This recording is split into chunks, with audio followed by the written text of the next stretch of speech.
పవన్ కళ్యాణ్ గారు, వేదిక పైన పెద్దలు, అదే మరిగా ఈ సమావేశానికి వచ్చిన అందరికీ నమస్కారాలు. ఈరోజు మాఘ పౌర్ణమి శుభముహూర్తం. ఆ శుభదినాన శుభముహూర్తంలో తెలుగుదేశం పార్టీ, జనసేన పార్టీ రెండు కలిపి ఎన్నికలకు పోవడానికి సిద్ధమవుతున్నాం.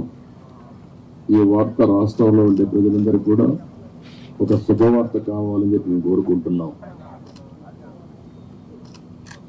పవన్ కళ్యాణ్ గారు చెప్పినట్టు ఈరోజు ఈ యొక్క కలయిక అనేది రాష్ట్ర భవిష్యత్తు కోసం, ఈ రాష్ట్రాన్ని కాపాడుకోవడం కోసం, భావితరాల భవిష్యత్తు కోసం ఈ కలయిక కలుస్తున్నాం.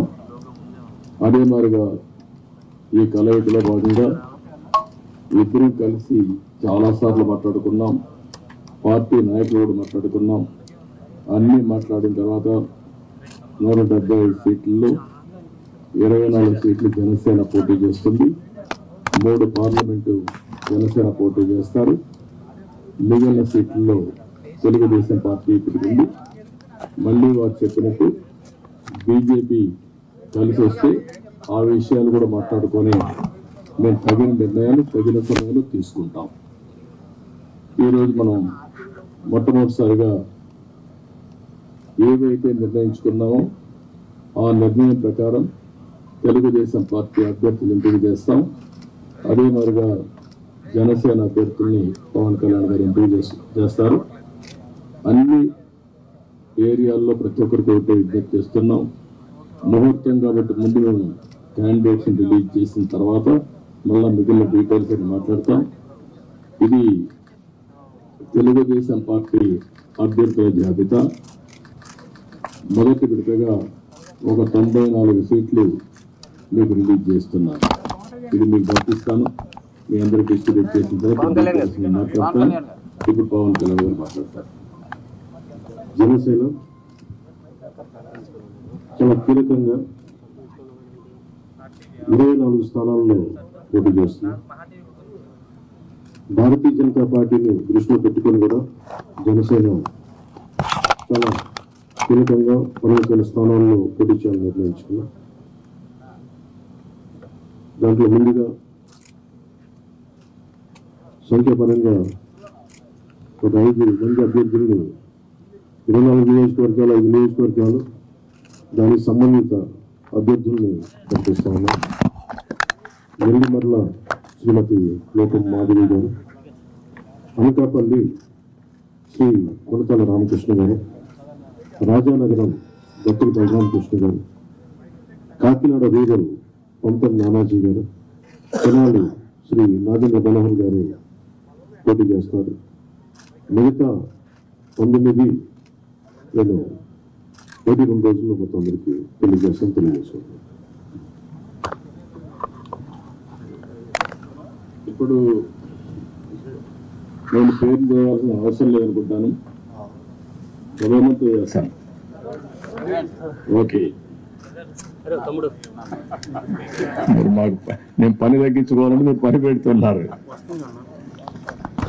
ఇచ్చాపురం బెండలం అశోక్ గారు, టెక్కలి కింజరపు అచ్చెన్నాయుడు, ఆముదాల వలస కోన రవికుమార్, రాజాం కొండ్రు మురళీమోహన్, కురుపాం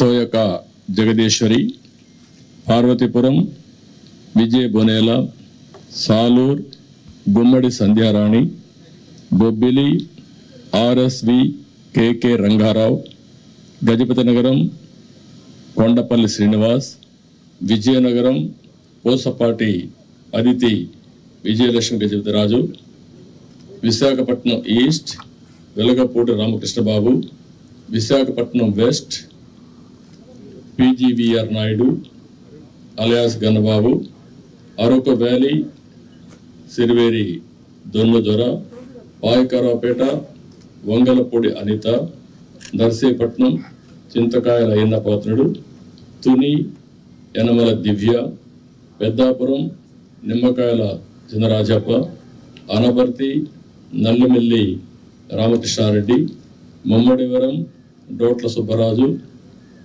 గన్నవరం శ్రీ పెళ్ళ రాజేష్ కుమార్, కొత్తపేట బండారు సత్యానందరావు, మండపేట వేగుళ్ల జోగేశ్వరరావు, రాజమండ్రి సిటీ ఆదిరెడ్డి వాసు, జగ్గంపేట జ్యోతుల వెంకటప్పారావు, ఆచంట పీతాని సత్యనారాయణ, పాలకొల్లు నిమ్మల రామానాయుడు, ఉండి మంతెన రామరాజు, తణుకు అరిమిల్లి రాధాకృష్ణ, ఏలూరు బడేటి రాధాకృష్ణ, చింతలపూడి సోంగార్ రోషన్, తిరువూర్ కొలికపూడి శ్రీనివాస్, నూజివీడు కొలుసు పారసారథి, గన్నవరం యాడ్లగడ్డ వెంకట్రావు, గుడివాడ వెనుగండ్ల రాము, పెడన కాగిత వెంకట కృష్ణప్రసాద్, మచిలీపట్నం కొల్లు రవీంద్ర, పామర్రు వర్ల కుమార్ రాజా, Vijayawada central bonda Uma,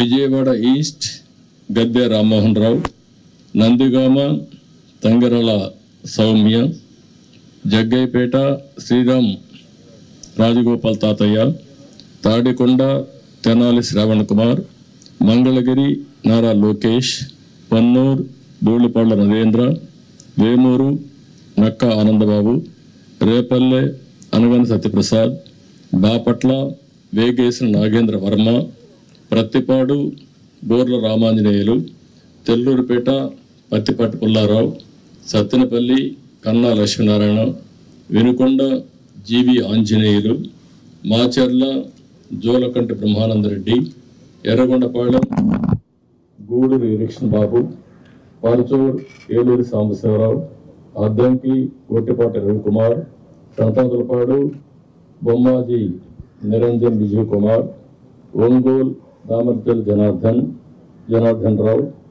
Kondepi Dola Sri Bala Veeranjaneya Swamy, Kanigiri Mukku Ugra Narasimhareddy, Kavali Kavya Krishnareddy, Nellore city P Narayana, Nellore rural Kotamreddy Sridhar Reddy, Guduru Pasam Sunil Kumar, Sudurupeta Nelgola Vijayasree, Udayagiri Kakarla Suresh, Kadapa Madhavareddy, Rayachoti Mandapalli Ramprasad Reddy, Pulivendula Marreddy Rabindranath Reddy, Mydukur Potta Sudhakar Yadav, Allagadda Bhuma Akhila Priyareddy, Srisailam Budda Rajasekhar Reddy, Kurnool TG Bharath, Panyam Gowri Charithareddy, Nandyal NMD Farooq, Banaganapalli BC Janardhan Reddy, Dhone Kotla Suryaprakash Reddy,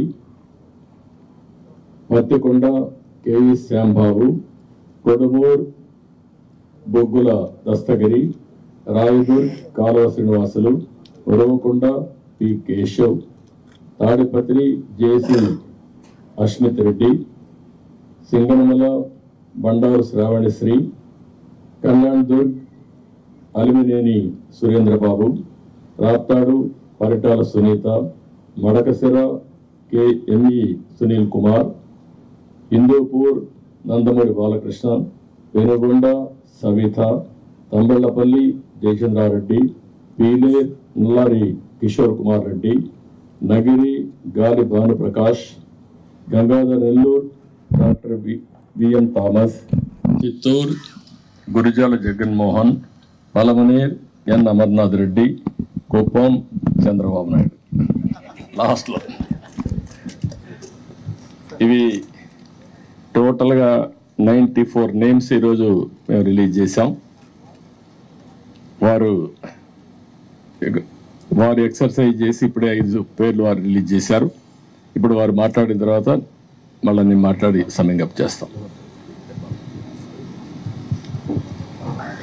Janasena చాలా కీలకంగా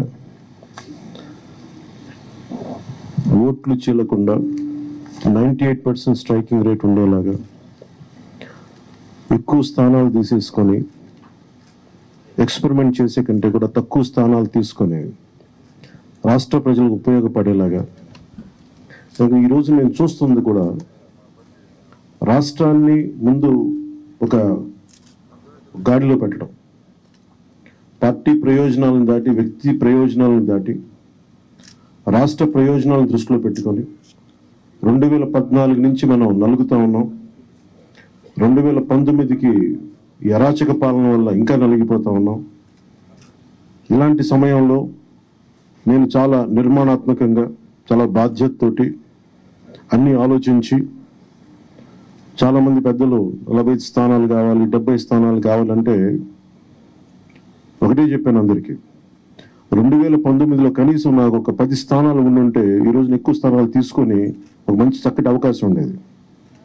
అది కోల్పోయాం. కాబట్టి ఈసారి తక్కువ స్థానాలతోటి 98% స్ట్రైకింగ్ రేట్ ఉండాలి. దాంట్లో భాగంగానే 24 స్థానాలు, 3 పార్లమెంట్లు ఫిక్స్ అయిపోయాం. అలాగే 24 స్థానాలు కనిపిస్తున్నాయి, కానీ జనసేనకి మనం చూడాల్సింది 3 పార్లమెంట్లో ఇంకొక అదనంగా ఇంకొక 18 నుంచి 20 దాకా స్థానాలు అధికంగా యాడ్ అవుతాయి. సో దాదాపు ఒకలా చూస్తే జనసేన అందరూ అనుకున్నట్టుగా ఒక 40 స్థానాల్లో పోటీ చేస్తున్నట్టు లెక్క, 3 పార్లమెంట్తో కలుపుకొని. నేను కూడా ఒక ఈ అలయన్స్ బలంగా ఉండాలి, టీడీపీ జనసేన అలయన్స్ బలంగా ఉండాలి అంటే నేను కూడా ప్రత్యేకించి భారతీయ జనతా పార్టీని దృష్టిలో పెట్టుకొని కూడా నా సీట్లని కుదించుకోవడం జరిగింది. ఇది మన నాయకులందరికీ కూడా వ్యక్తి ప్రయోజనాలను పక్కన పెట్టి రాష్ట్ర ప్రయోజనాలని ముందుకు తీసుకెళ్దాం. ఓటు ట్రాన్స్ఫర్ అయిన రోజున ఎవరైతే త్యాగాలు చేశారో, ఎవరైతే కష్టపడి పనిచేశారో ప్రతి ఒక్కరికి పేరు పేరున ఈ సభావేదిక మీదుగా నేను తెలియజేసుకుంటా ఉన్నాను. ప్రతి ఒక్కరికి మీ ప్రతిభతోటి, మీ సమర్థతతోటి, మీ అనుభవం ఎలా ఉందో దానికి తగ్గ ప్రతిఫలం ఉంటుంది భవిష్యత్తులో. పదవులు మన ప్రభుత్వం స్థాపించిన వెంటనే ఎలాంటి పదవులు మీ సమర్థతకి, మీ ప్రతిభకి తగ్గట్టుగా ఖచ్చితంగా మీకు అండగా ఉంటామని తెలియజేసుకుంటూ, ప్రతి జన సైనికులకి, ప్రతి వీర మహిళలకి, ప్రతి జనసేన మద్దతుదారులందరికీ కూడా మన ఓటు టీడీపీకి వెళ్ళటం ఎంత ముఖ్యమో టీడీపీ ఓటు కూడా మనకు రావడం అంతే ముఖ్యం. జనసేన ఓటు ఖచ్చితంగా టీడీపీకి ట్రాన్స్ఫర్ అయితేనే ఈ రాష్ట్రం చాలా అద్భుతంగా ఉంటుంది. ఎట్టి పరిస్థితుల్లో కూడా ఓటు ట్రాన్స్ఫర్ అనేది ఖచ్చితంగా జరగాలి. అందుకని ఎలాంటి పొరపచ్చాల మధ్యలో 1-2 వచ్చినా, వైసీపీ దుష్ట పన్నాగాలు పని ఏదన్నా ఎలాంటి విభేదాలు సృష్టించినా వాటిని మేమందరం సమర్థవంతంగా ఎదుర్కోవడానికి, కలిసికట్టుగా ఎదుర్కోవడానికి మేము పూర్తి సంసిద్ధతతో ఉన్నాం. ఆయన సిద్ధమని చావగొడతా ఉన్నారు. బాబు నీకు యుద్ధం ఇస్తాం, నీకు అది ఎలా ఎందుకు యుద్ధం చేస్తామంటే ప్రజలు తిరిగి ఆంధ్రప్రదేశ్ని గాడిలో పెట్టడానికి యుద్ధం చేస్తాం నీకు. అయితే మనస్ఫూర్తిగా ప్రజలందరికీ కూడా చాలా శుభదినం. మనం ప్రభుత్వాన్ని స్థాపిస్తున్నాం, మనం గెలుస్తున్నాం. జై జనసేన, జై టీడీపీ, జై హింద్.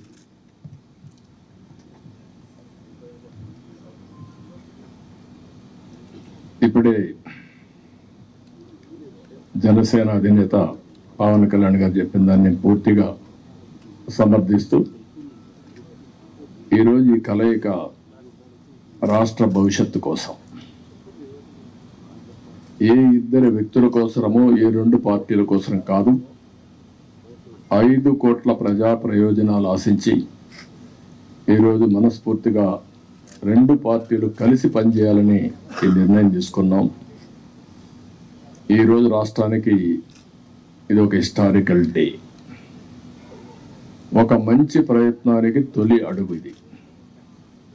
నేను ఎందుకు ఈ మాట అంటున్నాను, నేను చాలా రాజకీయాలు చేశాను, కానీ రాష్ట్ర విభజన వల్ల రాష్ట్రం నష్టపోవడం, నష్టపోయిన రాష్ట్రాన్ని మళ్ళీ ఘాట్లో వేయడానికి ప్రయత్నం చేసే సమయంలో 19లో మళ్ళా ఒక విఘాతం రావడం, ఆ విఘాతం వచ్చిన తర్వాత రాష్ట్రం విడిపోయినప్పటికంటే 19 తర్వాత జగన్మోహన్ రెడ్డి ముఖ్యమంత్రి అయిన తర్వాత ఈ రాష్ట్రాన్ని ఎన్ని విధాల ఇబ్బంది పెట్టాలో తిరిగి కోలుకోలేని స్థితికి తీసుకెళ్లిపోయే పరిస్థితికి వచ్చాడు. ఇది ఒక వ్యక్తికి నష్టం కాదు, లేకపోతే పవన్ కళ్యాణ్ గారికి నాకే నష్టం కాదు. 5 కోట్ల ప్రజలకు జరిగిన నష్టం ఇది. బ్రాండ్ ఆఫ్ ఆంధ్రప్రదేశ్ పూర్తిగా డెమాలిష్ చేసిన సందర్భం ఇది. ఇంకొక పక్క ఎవరైనా సరే ప్రజాస్వామ్యులు తప్పు, ఇది కరెక్ట్ కాదు, నాకు అన్యాయం జరిగిందని చెప్పుకోలేని పరిస్థితి. ఈ అవమానాలు ప్రజలు భరించారు, కార్యకర్తలు భరించారు, పత్రికా విలేకరులు భరించారు, మేము కూడా భరించాం.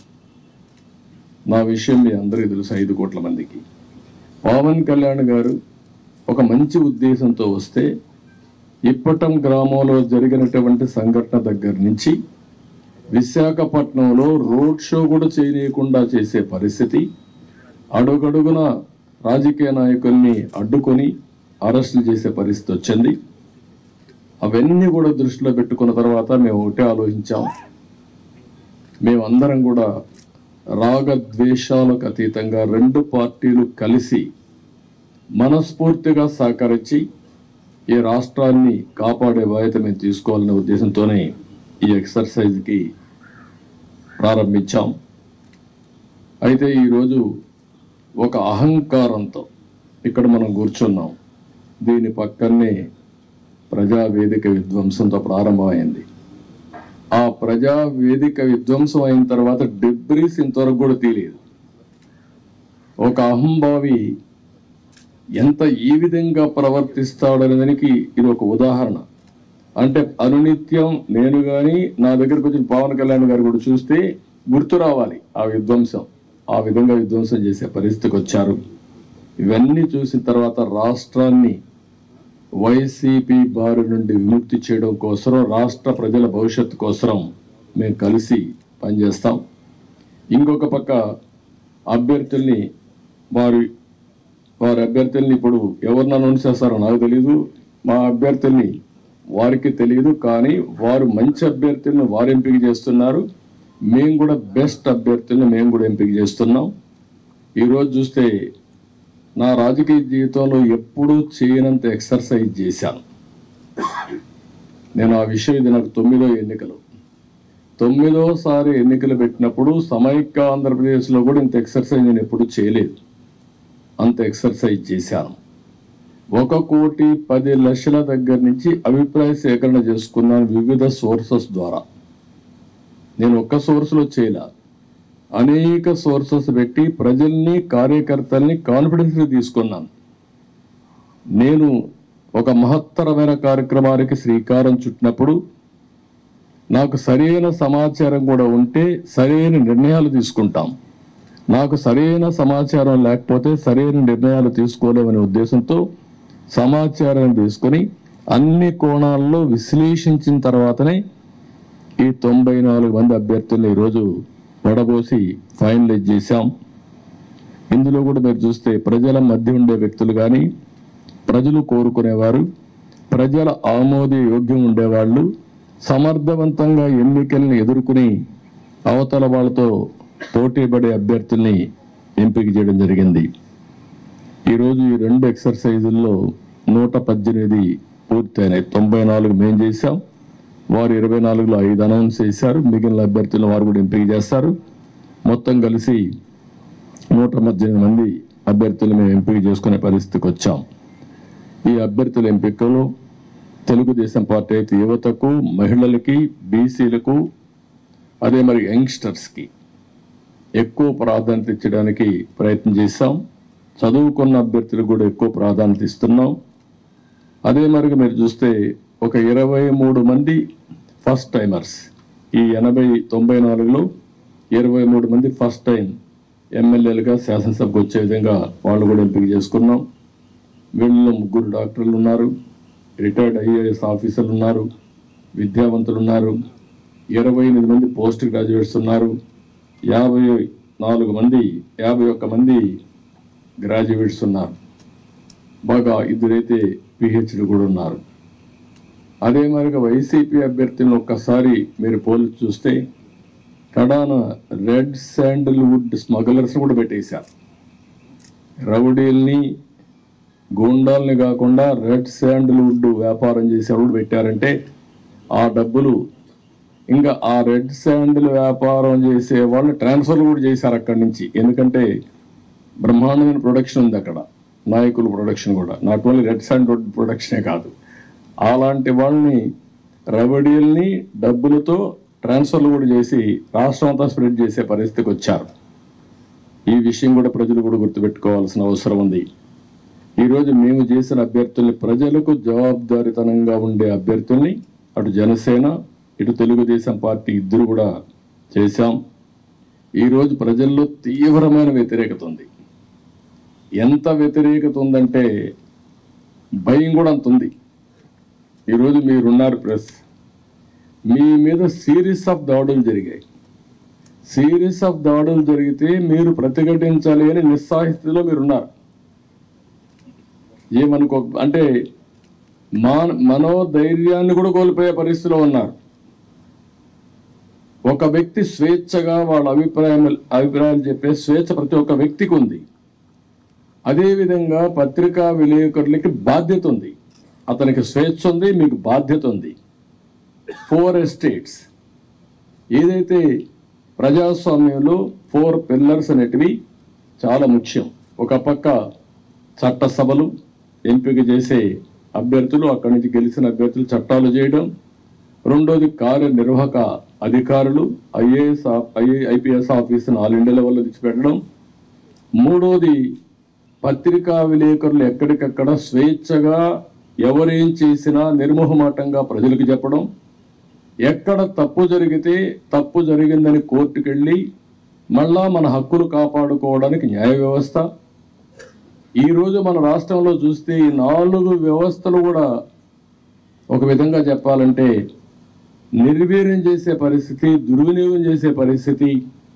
ఇష్టానుసారంగా ఒక్క ఐఏఎస్ ఆఫీసర్, ఒక్క ఐపీఎస్ ఆఫీసర్ మాట్లాడలేని నిస్సహాయ పరిస్థితి నేను 45 ఏళ్ళు ఎప్పుడు చూడలా. ఇదే మీడియాలో నేను చూశాను. ఇది ఎంత పరాకాష్టం మీరు కూడా గుర్తుపెట్టుకోవాలి. ఇదే మీడియాలో ఒక్కసారి ఒక జీవో తీసుకొచ్చి నియంత్రణ చేస్తున్నానని రాజశేఖర్ రెడ్డి ఒక జీవో తీసుకురావడానికి ఫైల్ మూవ్ చేశాడు. అంతే, ఫైల్ మూవ్ చేస్తే నెక్స్ట్ డే మేము అసెంబ్లీలో పట్టుకున్నాం. నీ ఇష్ట ప్రకారం ఎట్ట చేస్తావు సమాధానం చెప్పమని. అతను భయపడిపోయి కాదు నేను చేయలేదు అన్నాడు. నేను నిర్దిష్టంగా హామీ ఇస్తున్నా, నేను చేయను అన్నాడు. కాదు ఆ ఫైల్ పెట్టమన్నాం. అక్కడి నుంచి నేను విత్డ్రా చేసుకున్నానంటే మళ్ళీ మీరు మాట్లాడతారేంటి అనే పరిస్థితికి వచ్చి తోకదాడించేసే పరిస్థితికి వచ్చాడు. ఈరోజు 2430 జీవో నెంబర్ తీసుకొచ్చి పత్రికా విలేకరుల పైన దాడులు చేయడమే కాకుండా మీ మీద కేసులు పెట్టి మిమ్మల్ని లోపలేసే పరిస్థితికి వచ్చారు. ఇది భారతదేశ చరిత్రలో ఎక్కడా జరిగిందని నేను అనుకోను. ఈరోజు ప్రజాధనంతో ప్రజల మీద కక్ష తీర్చుకోవడానికి న్యాయ వ్యవస్థను దుర్వినియోగం చేసే పరిస్థితికి వచ్చారు. ఒక్కొక్క అడ్వకేట్కి ఇంటి కోట్ల రూపాయలు, కామన్ మ్యాన్ కోట్ల రూపాయలు పెట్టుకుని అడ్వకేట్ని పెట్టుకునే పరిస్థితిలో ఉన్నాడా ఈ రాష్ట్రంలో? కనీసం అడ్వకేట్ అంటే తెలుసా? ఇలాంటివన్నీ జరిగే పరిస్థితి వచ్చింది. అందుకని ఈరోజు ఇవన్నీ కూడా చూసిన తర్వాత నేను ఒకటే ప్రజలందరికీ అప్పీల్ చేస్తున్నా, అహంకారంతో ఎగువతో ఈ అభ్యర్థుల్ని ఇష్టానుసారంగా అతను ఇచ్చేసినప్పుడు మీరు కూడా, ఇది అత్యంత కీలకమైన ఎన్నికలు.